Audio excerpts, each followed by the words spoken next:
Hello guys, my name is Behroz. I'm a finance executive by profession, and in today's video I will tell you how you can go about acing situational interview questions. But more importantly, what I will cover in this video is what are situational interview questions, second, how do you go about acing them, and third, some sample questions and some sample answers to those particular questions. Now, the reason I have come out on the subject is because I am a trained interviewer, and more importantly, I coach and train many candidates in order for them to ace their interview. So, in case you are also interested in getting one-to-one coaching from me, you can do so using the link that I will leave in the description of this video.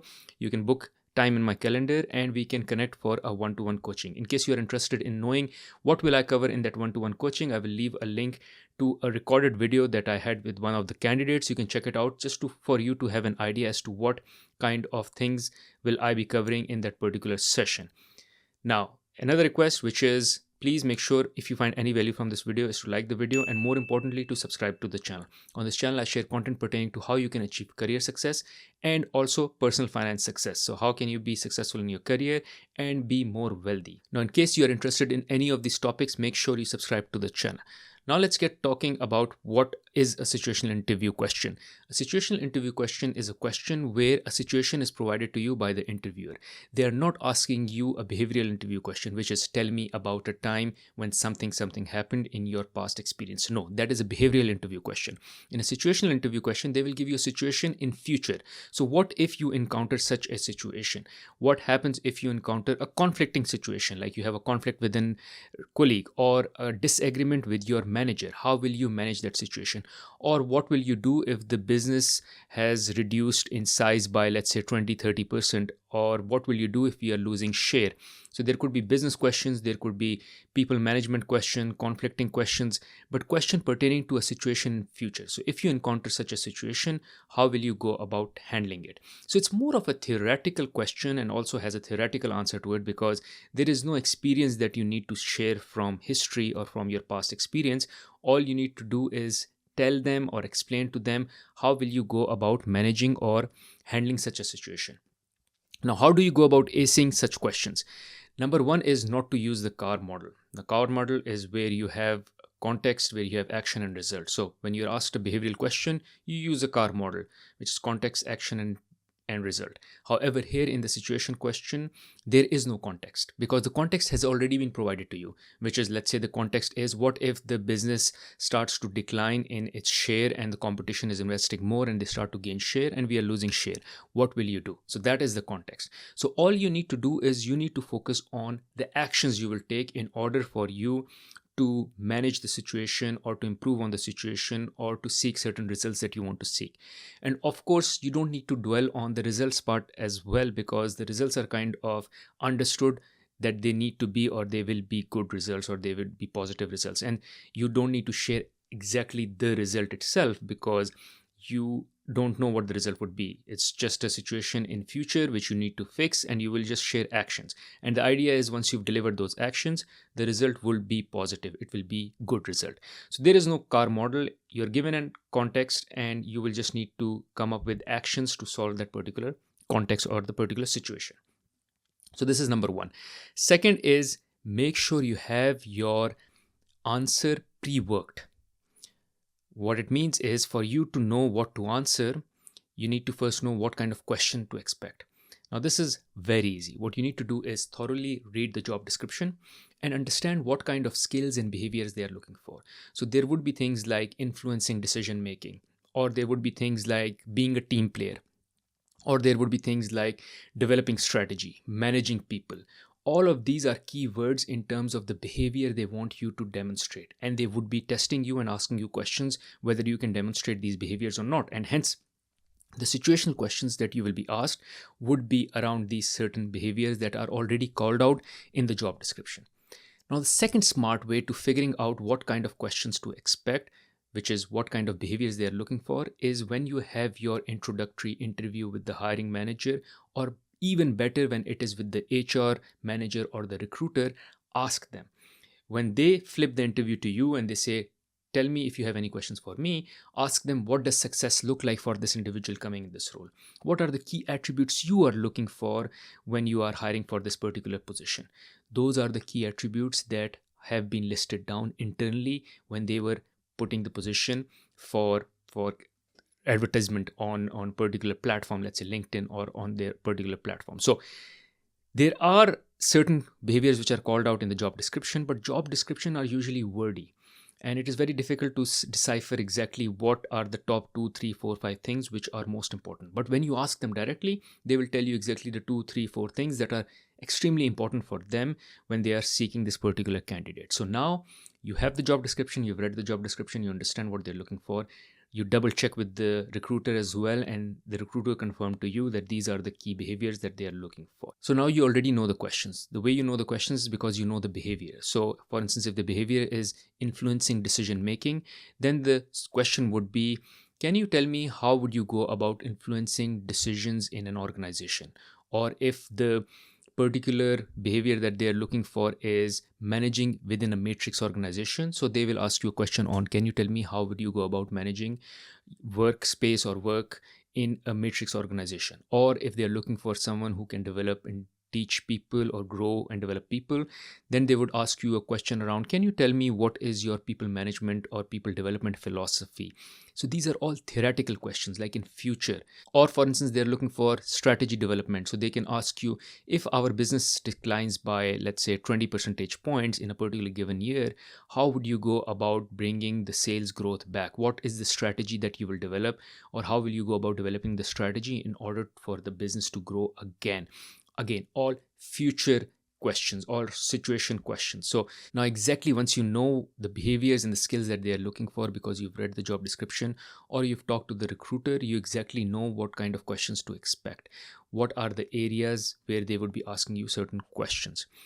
Now, typically speaking, even if you're not able to decipher the job description and you're not able to ask the recruiter for what kind of skills they are looking for, and you're completely blind, I can tell you there are three kind of key areas where you should expect situational questions. One is around prioritization, workflow. For instance, when there is a strict deadline, how do you manage it? When you have to prioritize, how do you go about prioritizing, and so on and so forth. The other is around people management. So the first one is work management.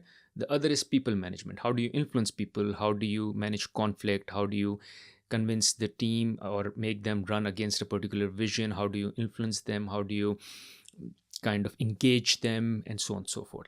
And the third one is around business, like if the business is declining, if the business loses profitability, or if the plant is shut down, if there is no supply, how would you manage? So a situation around business. So a situation around business, a situation around people, and a situation around workflow. So since you know these questions because of the job description, because of the HR recruiter, and because even if you don't know, I am telling you these are the typically three kind of areas where you should expect a question, you can go with an answer to these questions, because you don't have to tell them something from your history. It's a theoretical question, so a theoretical answer needs to be given, and it is important that you already figure out what the answer is. You should be prepared with the answer, and especially if it's a remote interview online, you should write it down. You should have these answers written down, listed down with these questions, like under influencing, say, ability to influence the business. How do you influence the business? And then you write down different points or different key actions that you will take in order for you to influence the business. Now, as I said, you write them down, but it's also important to know how do you write them down. You need to write them down in bullets. So it doesn't have to be very long answer, because it should be very easy for you to read. Because I will tell you that you will have a chance to read and cheat as well from the document that you have in front of you where you've written down the answers already. So they should be listed down in bullets, and they should be in a flow with a numerical order. Like, what will you do first? What will you do second, third, fourth? Because when you are giving the answer to these particular questions, you need to take a flow. Like, first I do this, second I will do this, third I will do this, fourth I will do this, and so on and so forth. Then what you need to do is you have it ready, you have it prepared in front of you. The interviewer cannot see it, but you have it in front of you. Now, when the interviewer is asking you a situational question, which is, tell me how will you go about influencing, or how do you go about influencing decision making in the business? So while they're asking you this question, you exactly know where this particular question is written on your sheet. So exactly move towards that area, pick up your pen and start scribbling or start noting down out of those 8, 9 points that you've listed down, those bullets that you've listed down, which ones are the ones which are most relevant that you want to talk. So just check mark them or pinpoint them or mark them that these are the ones you want to call out. Even if you need some time for this, because the interviewer really rushed into asking the question and asked this particular question to you in like 3 seconds. Hey, can you tell me how do you go about influencing decision making? You can say, can you give me some time to structure my thoughts? Now, the interviewer doesn't know that you've already thought about this answer and you already have it written in front of you. They will give you like 30 seconds. What it will do is, one, it will show to them that you are thoughtful. You're someone who will not just say anything that comes to their mind, rather they'll think about it and say it in the right way. And second, this gives you time to look down and scribble and pretend as if you're writing. While you're not writing, you're just taking notes of the points that you will cover. You're just marking them. So now you're ready. It's 30 seconds past. Now you're ready. Now you put your head up and you start answering in a flow. So for instance, you go, number one, I will do this. Once you've said number one, you have permission to look down. The reason you have permission to look down is in the first instance, you pretended in front of them as if you were writing. So they already know that you have a sheet of paper in front of you, which could be a blank sheet of paper, and you've taken some notes. And now you're reading through those notes. And given they are just bullets, so you don't need to read every word of it. You read the bullet and then you elaborate on the bullet. So for instance, ability to influence the business. First bullet that I have written in front of me is understand the audience. So I will say first thing first, which is I will go and understand the audience. What it means is to understand whether I am addressing the marketing team or the sales team or the finance team. What is their agenda? What are they looking for? So I will need to come prepared whenever I have to do some influence in decision making, that what is the audience or who is the audience and what are they looking for and what are their agendas and how I can drive that particular influence, knowing what they want. So I will speak to them in their language, in their way, and addressing the key points that are important to them. So for instance, for finance individuals, the key point that would be important is profit margins. For sale individuals or sales guys, the key things that are important are driving more sales. For marketing individual, it would be driving more brand equity and so on and so forth. So what you're essentially doing is you're reading out the bullet and then you're elaborating what that bullet would be. So the reading out part should be here. And then elaboration can come from your mind. I always say this. The job of your brain or the brain power in an interview should not be used to memorize things. Everything should be written down. The brain power should be used to process what you have to say. So you can read down, okay, I have to say understand the audience, and then you go about saying how you will say it or elaborate about it and explain it in more detail. Now let's talk about some sample questions and how to answer them. So let's take this as an example. Sample question is, tell me, how would you go about influencing decision making? And I will say, can you give me some time to structure my thoughts? Now I'm looking down and I have around 6-7 things written in front of me. I will mark in those from that list the things that I want to call out, and then I'll say, yeah, so the first thing that I will do is I will understand the audience, which is who am I addressing, whether it's, let's say, as an example, marketing team, sales team, finance team, because everyone may have their own agenda and I would like to address the situation with them based on what they understand the best, what is their agenda, so I can help them see whether they will benefit from this particular solution that I will provide them or not. Second is I will build rapport with them. Now, how do I go about building the rapport? Again, I read this point. How do I go about building the rapport is I will connect with the key stakeholders and understand what are their priorities and how can I contribute into their priorities and be part of their priorities. This way, I will build some rapport with them, build some emotional bank account with them as well, because that way they will understand and have belief that I am someone who's coming from a place where I want good for the business and good for their agenda and not having my own agenda, because I've kind of made some friendship, some emotional bank account with them. Number 3 is make use of data. Again, this is a point I wrote here. I read it, make use of data. What I mean here is that instead of having opinions, make use of data, because data speaks facts. So I will make use of facts in order to influence decision making, because it's less likely or it's more difficult to refute facts, but it's very easy to refute opinions. So I will collect all the data that is available historically and in the market and put it together and analyze it and then bring it in front of the team. This is number 3. Number 4 is connect everything to the strategy. So in order to ensure that I am not driving my own agenda. I will bring everyone back to the strategy. So the strategy of the business was to drive more profitability. So if we have to make a choice, we should make a choice in order to improve profitability as against driving more sales, because the strategy or the objective was to drive more profitability or higher profit margins. So if there's a particular investment we want to do, which is a poor investment, may drive some sales but will deplete profit margins, we should not be doing it, because that is not the strategy. So bring everyone back to the strategy, that we want to deliver the strategy, not your agenda, not my agenda, not his agenda, not her agenda. Then look down again. And the last one is having effective communication, or maybe the second last one is having effective communication, which is to make sure everyone understands what the objective is and what we are trying to achieve and what is the solution that I'm presenting, making it in a very concise, effective way so it's understandable. It could be through use of documents, like writing a document and then explaining it, making everyone read the document and then kind of highlighting key points. It could be in form of PowerPoint presentation and so on and so forth. So again, what I'm doing is I'm reading bullet by bullet and explaining and elaborating what it means. Last but not the least is having a win-win rationale, which is not just going with the position of you lose, I win, I lose, or you win, rather having a win-win solution, which is come to the table and see what is the best option. Because I would not want to claim that while my option is the preferred option, it is the best option.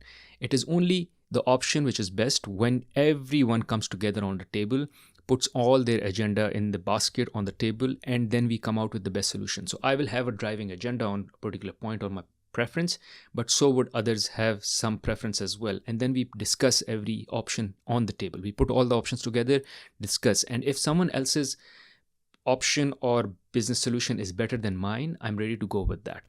So again, here the idea is the answer is already written in front of me. I just need to read it one by one and elaborate. And they already have given me permission to look down and read, because I was pretending as if I was writing in front of them before. So the idea is you understand what kind of questions will be asked by knowing what are the skills and behaviors they're looking for. Then you already have their answers prepared. You have those answers written down in a flow, in an order. And when you call them out, you call them out 1, 2nd, 3rd, 4th, 5th, and so on and so forth. Hopefully this was helpful, and hopefully after this you will be able to ace any situational question that comes your way in an interview. In case you found this video valuable, I'm sure you'll find another video very valuable where I talk about how you can go about acing behavioral interview questions. Check it out here. Other than that, there is another video where I talk about how you can go about introducing yourself. Very important, because this is one of the most important questions you are asked in an interview. You can check it out here. Thank you.